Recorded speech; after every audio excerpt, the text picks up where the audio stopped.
tourne vers vous à présent, Nicolas Barré. On va parler de l'Iran. L'Iran qui s'ouvre et Orange négocie son entrée dans ce pays. Le groupe français pourrait bientôt devenir la toute première société occidentale à entrer au capital d'une société iranienne depuis que les fameuses sanctions ont été levées, Nicolas. Oui, c'est tout à fait historique. L'Iran sort lentement de son isolement.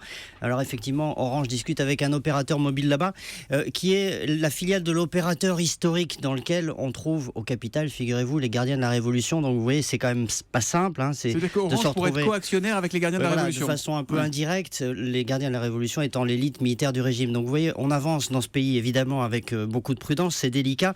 Et puis surtout, par-dessus le marché, vous avez les Américains qui surveillent tout ça de très très près et qui veulent conserver une emprise sur ce pays. Mais pourtant, les sanctions ont été levées, Antonin. Oui, mais Nicolas, pardon. Oui, mais le problème, c'est que les États-Unis restent volontairement ambigus. Ils ont maintenu des sanctions contre le terrorisme et du coup, ils interdisent aux entreprises étrangères d'utiliser le dollar.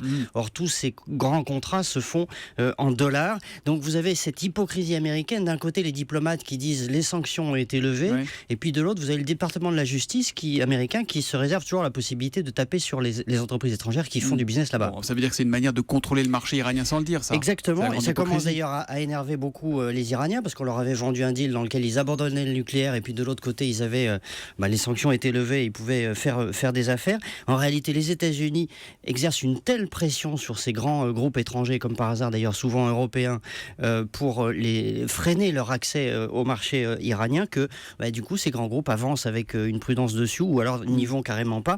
Et pourtant l'Iran, c'est 80 millions d'habitants, c'est un sacré marché, colossal.